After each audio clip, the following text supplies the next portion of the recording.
చంద్రబాబు నాయుడు ఈ పేరు అసలు ప్రజలు తలుచుకొని రోజే ఉండదు.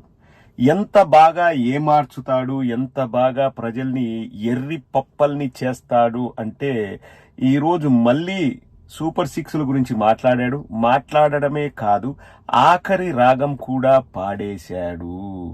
ఆ పాడడం కూడా ఎంత అందంగా, ఎంత హృదయంగా, అది కూడా ప్రజల తప్పే. నేను చెప్పడం కూడా సూపర్ సిక్స్లు ఇస్తా అని చెప్పడం కూడా ప్రజల తప్పు, జగన్మోహన్ రెడ్డి గారి తప్పు.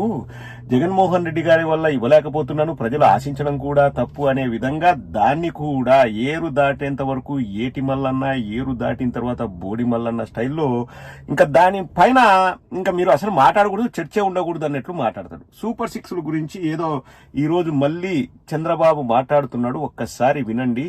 ఇదే స్టైల్లో ఒక 20 ఏళ్ల క్రితం మహానుభావులు మాజీ ముఖ్యమంత్రి వర్యులు రోసయ్య గారు ఏం చెప్పారో కూడా చూపిస్తాను.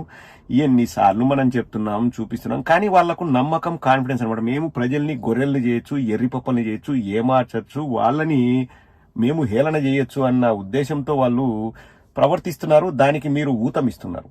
మధ్యలో నేనేం చేయగలను, మీకు చెప్పగలను. చూడు నాయన, చంద్రబాబు ఇటు చెప్పినాడు అని. అవే అబద్ధాలు, అవే మోసాలు. అభివృద్ధి ఆగిపోయే పరిస్థితి వచ్చిందంట. జగన్మోహన్ రెడ్డి గారు అప్పు చేశారంట 9,76,000 కోట్లంట. కొంచెమైనా మాట్లాడేటప్పుడు సిగ్గనేది ఉండాల. 6,46,000 కోట్ల అప్పు అని చెప్పేసి వాళ్ళే అసెంబ్లీ సాక్షిగా చెప్పేసి ఇప్పుడు కాకి లెక్కలు 9,76,000 కోట్లు. పోనీ 9,76,000 కోట్లు అనుకుందాం. 14 లక్షల కోట్లని ఎన్నికల ముందు ఊదరగొట్టి జాఫర్తో ఇంటర్వ్యూలో నారా లోకేష్ ఏమన్నాడు, మా దగ్గర ప్రణాళికలున్నాయి, మా దగ్గర ఒక్కొక్క పథకానికి ఎలా చేయాలో తెలుసు, మేము ఆ పథకాన్ని అమలు చేయకపోతే వచ్చి మా సొక్కా పట్టుకోండి, మా కాలర్ పట్టుకోండి అని చెప్పి నారా లోకేష్ అన్నాడు. అప్పున్నా గానీ మాకు పథకాలు ఎలా ఇవ్వాలో తెలుసు అన్నాడు. ఏ విషయంలో ఆ మాట అన్నాడంటే, జాఫర్ అడిగాడు, ఇప్పుడు జీతాలు ఇవ్వడానికే ఇబ్బందిగా ఉంది అంటే, ఇది ప్రభుత్వ ఉద్యోగాలకి జీతాలు ఇవ్వలేని పరిస్థితి ఉంది, అది ఇప్పుడు డిసెంబర్ 2023లో ప్రభుత్వానికి అంత ఇబ్బందిగా ఉంటే మీరు సూపర్ సిక్స్ అని అలివిగాని హామీలు ఇస్తున్నారు, ఎట్లా అమలు చేస్తారు అంటే, మీకెందుకు మా దగ్గర పథకాలకు ఎలా డబ్బులు ఇవ్వాలన్నవి మా దగ్గర ప్రణాళిక ఉంది, మేము అది రచించాము, మేము అది వాడతాము, మాకు తెలుసు అన్నాడు. ఈ రోజు వచ్చి ఏమంటాడు, 9,76,000 కోట్లు అంట. మరి ఈనాడు 14 లక్షల కోట్లు అనే దాన్ని నువ్వు ఊదరగొట్టావు కదా. 14 లక్షల కోట్లు ఉన్నప్పుడే సూపర్ సిక్స్ ఇస్తాను నువ్వు అన్నావు కదా. జగన్మోహన్ రెడ్డి గారు ఎన్నికల మేనిఫెస్టో రోజు, అంటే మేనిఫెస్టో విడుదల చేసే రోజు పవర్ పాయింట్ ప్రజెంటేషన్ వేసి జగన్మోహన్ రెడ్డి గారు చెప్పారు కదా, మన ఆదాయం ఇంత, మన వ్యయం ఇంత, మనము సూపర్ సిక్స్ లో బంపర్ సిక్స్ లో ఇవ్వలేము, ఇప్పుడున్నదాన్నే నేను కంటిన్యూ చేయడానికి నాకు కొంచెం ఇబ్బంది అవుతుంది, అందుకే 2028లో 250 రూపాయలు, 2029 జనవరిలో 250 రూపాయలు అదనంగా పెంచుతాను, దేనికి పెన్షన్లకు, అంతకంటే మనం ఇవ్వలేము, కష్టము అని చెప్పాడు. లేదు లేదు లేదు మాకు సంపద సృష్టించేది తెలుసు అన్నాడు. మిమ్మల్ని అడుగుతానండి, గుండెల మీద చేసుకొని చెప్పండి, పెద్ద పెద్ద సిటీల్లోనే, మళ్ళీ నేను అనేది పల్లెల్లో కాదు, ఎందుకంటే పల్లెల్లో మనకు కావాల్సిన పనిముట్లు కానీ లేకపోతే మనకు కావాల్సిన మెటీరియల్స్ కానీ దొరకడం కష్టమవుతుంది. ఇప్పుడు హైదరాబాద్, బెంగళూరు లాంటి సిటీ ఉంటుందండి, ఎగ్జాంపుల్ చెప్తున్నా. ఒక అపార్ట్మెంట్ కట్టాలంటే ఎవడన్నా ఒక బిల్డర్ ఎన్నేళ్ళు పడుతుందండి, మీరే చెప్పండి, కింద కామెంట్ సెక్షన్ అండి. ఒక అపార్ట్మెంట్ కట్టాలంటే, ఒక 4 అంతస్తుల అపార్ట్మెంట్, ఒక్కొక్క ఫ్లోర్ లో 4 ఇల్లులు అనుకుందాం, 16 ఇల్లులు. అది కట్టాలంటే ఒక 2-3 ఏళ్ళు పడుతుందండి, 2 నుంచి 3 సంవత్సరాల వరకు పడుతుంది.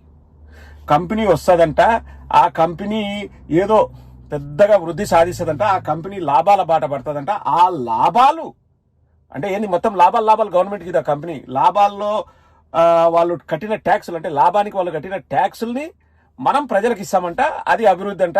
మరి ఎన్నికల్లో అంటే ఏది, ఎలక్షన్స్ టైంలో ఎన్నికలు అయిపోగానే అధికారంలోకి వచ్చిన వెంటనే సూపర్ సిక్స్ అని ఎందుకన్నారు? మీ పుత్రరత్నం కూడా చెప్పినాడు కదా, అధికారంలోకి వచ్చిన వెంటనే సూపర్ సిక్స్ అమలు చేస్తామని. మా దగ్గర వీడియోలు ఉన్నాయి, దాచిపెట్టుకున్నాం, మళ్ళీ లేపేస్తారు యూట్యూబ్ లోంచి. ఇప్పుడేమో జగన్మోహన్ రెడ్డి గారిది తప్పు, ఎక్స్పెక్ట్ చేసిన మీది తప్పు. ఇదే మాటను 20 ఏళ్ల క్రితం రోసయ్య గారు ఎలా చెప్పారో, చంద్రబాబు నిజస్వరూపం అప్పుడు చెప్పిన వీడియో ఇప్పుడు ఎందుకు చక్కర్లు కొడుతుందంటే, సేమ్ ఇవే మాటలే, ఏం మార్పు ఉండదు. ఒక్కసారి వినండి ఏం చెప్పారో రోసయ్య గారు, అచ్చు గుద్దినట్టు ఈ రోజు కూడా సరిపోద్ది. చంద్రబాబు నాయుడు ఊసరవెల్లి మాటలు అప్పుడు అంతే ఇప్పుడు ఇంతే. అభివృద్ధి ఆగిపోతుంది ఏంటంటే, నువ్వు 14 ఏళ్లలో నువ్వు చేసిన అభివృద్ధి ఏంది చెప్పు. నువ్వు మరి 14 ఏళ్లలో విపరీతంగా అభివృద్ధి చేసినావు కదా, ఆ అభివృద్ధితో ఇప్పుడు డబ్బులు రావాలి కదా, ఆ డబ్బులతో కట్టు, ప్రజలకు ఇచ్చిన హామీలు నెరవేర్చు. ఏమైంది, నీ 14 ఏళ్ళ అభివృద్ధి అడిగిపోయింది, అటకెక్కిందా? అప్పుడు అవే మాటలే. అప్పుడు అభివృద్ధి చేసినా పుట్టకోసిన 2004లో రోసయ్య గారు మాట్లాడిన మాటలు ఒకసారి వినండి.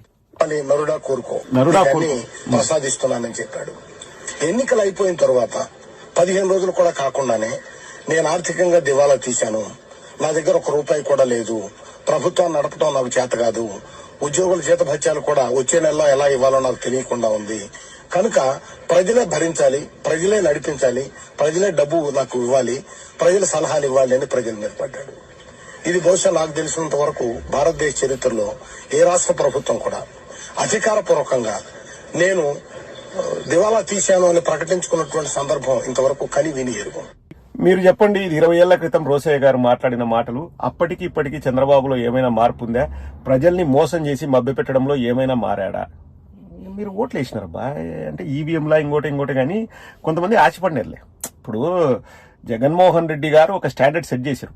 నేను ఎన్ని ఇబ్బందులు ఎదురైనా కానీ మిగతా వాటిని తగ్గించుకుంటూ ప్రజలకు మంచి చేస్తాను, అనవసరపు ఖర్చులన్నీ తగ్గిస్తాను, ఎవరైనా కానీ లంచాలు తీసుకుంటే ఆ లంచాలను అరికడతాను, మిడిల్ మ్యాన్ లేకుండా చేస్తాను. సో ప్రజలకి అంటే లాస్ట్ కి ప్రజల దగ్గరికి ఆ డబ్బు వెళ్ళేటప్పుడు మొత్తం వెళ్ళాలి అని జగన్మోహన్ రెడ్డి గారు చెబితే అప్పుడు ఏమని మాట అన్నారు? శ్రీలంక అవుతుంది, అప్పులు చేసి చేస్తున్నాడు, ఇది అని అసెంబ్లీ సాక్షిగా 6,46,000 కోట్లని వాళ్ళు చెప్పినారు.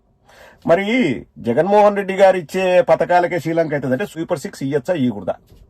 అంటే ఇవ్వట్లే, కనీసం ఆ హామీ ఇవ్వచ్చా ఇవ్వకూడదా?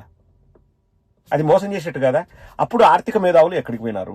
చంద్రబాబు సూపర్ 6 అనేటప్పుడు ఇప్పుడు కొంతమంది మెట్టు తీసుకొని కొట్టుకుపోతుంది వాళ్ళ నుంచి ఆ మాట్లాడితే, మీకు ఎప్పుడు పథకాలైనా అభివృద్ధి గురించి మెట్టుతో ఈడ్సీడ్సి కొట్టబోతుంది. ఎందుకు ఈ కూతలు ఇప్పుడు వచ్చి మాట్లాడే ఆ కుహనా మేధావులు ఎందుకు ఈ కూతలు చంద్రబాబు గురించి మాట్లాడలేదు?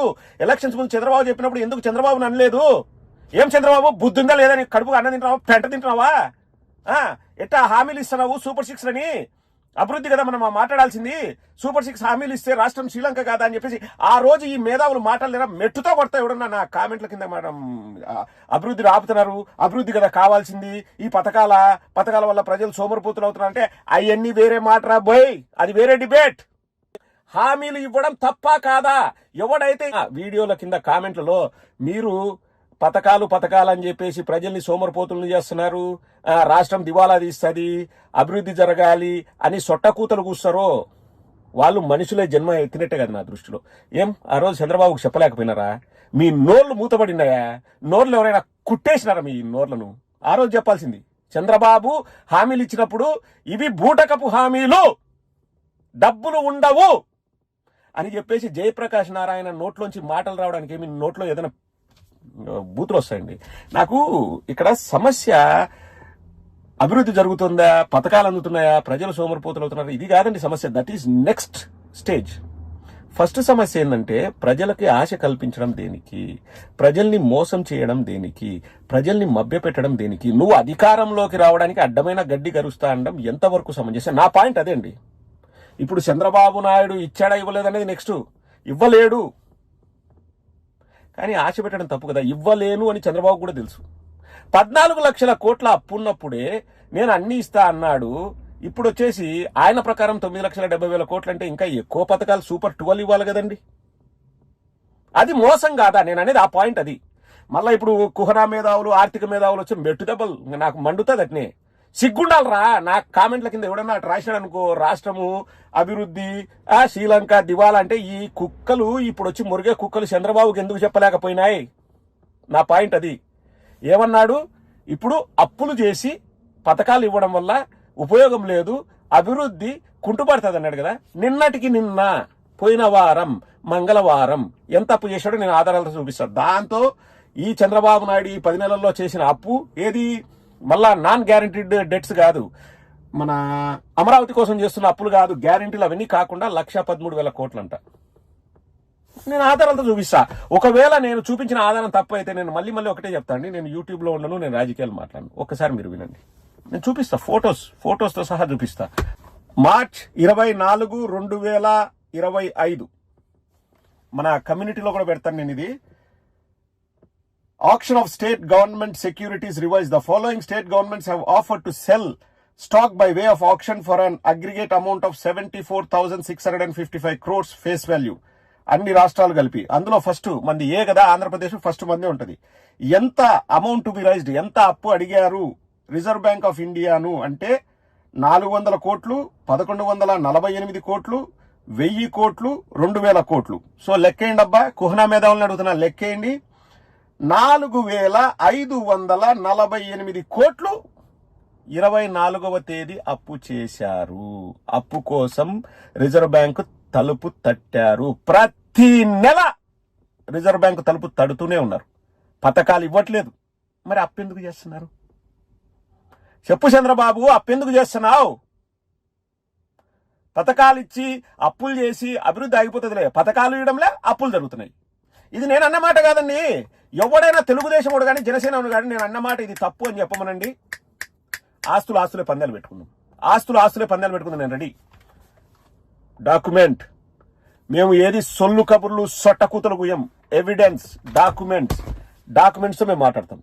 4548 కోట్లు అప్పు కావాలని చెప్పేసి ఆర్బీఐ తలుపు తట్టిన మాట వాస్తవమా కాదా? ఏ పథకాల కోసం అప్పు చేస్తున్నావు? కేవలం పథకాలు ఇస్తేనే అప్పులు చేయాలా, లేకపోతే అవసరం లేదని కదా చంద్రబాబు? అప్పులు చేస్తున్నావు, పథకాలు ఇవ్వడంలే. ఎక్కడికి పోతుంది డబ్బు? రండ్రా, కుహనా మేధావులు, ఆర్థిక తాంత్రిక మాంత్రిక వేత్తలు అంతా ఉంటారు కదా, రండి. ఇప్పుడు మొత్తం అండి చంద్రబాబు నాయుడుకు బాకాలు ఊదడము. ఏం జయప్రకాష్ నారాయణ ఎలక్షన్ ముందు సూపర్ 6 అన్నప్పుడు నోరు తెరచచ్చు కదా జయప్రకాష్ నారాయణ. అప్పుడు దేశం నువ్వేమన్నా పక్కన పెట్టినావా? దేశాన్ని, దేశ ప్రగతిని, దేశ ఆర్థిక స్థితిగతుల్ని నువ్వు పట్టించుకోలేదా అప్పుడు? నాకు బాధ అనిపించేది ఎక్కడంటే మిమ్మల్ని మోసం చేస్తారు చూడండి. ఇచ్చినా ఇవ్వకపోయినా నాకేం రూపాయి రాదు, నేను దాని గురించి పెద్ద పట్టించుకోను. కానీ సామాన్యులకు ఇస్తామని చెప్పి మోసం చేస్తారు చూడండి, అది నమ్మించి గొంతు కోయడమే, తడిగుడ్డతో గొంతు కోయడమే. అది నాకు బాధ అనిపిస్తుంది. అట్లా నువ్వు గొంతు కోసి అందరం ఎక్కి ఈరోజు దొంగ కేసులు పెట్టుకుంటా, అధికారం ఉంది కదా అని చెప్పేసి ఇష్టారీతన నువ్వు ప్రవర్తించుకుంటా, సునకానందం పొందుతా, సొంత కార్యక్రమాల కోసం లాయర్లకు 2,86,00,000 26 రోజులు వాదించండి. మన జీవితాంతం మనం కష్టపడి తలకాయ కింద పెట్టి పైన కాళ్ళు పెట్టి తపస్సు చేసిన 2,26,00,000 మనము క్యాష్ చూడలేం. 26 రోజులు వాదించినందుకంట, సొంత కేసులు వాదించుకునేందుకు మీ డబ్బు పప్పులు బెల్లాల్లాగా పంచుతున్నాడు చంద్రబాబు. ఇది ఎందుకండి? ఎందుకు? ఇది పరిపాలన? ఒకసారి ఆలోచన చేయండి.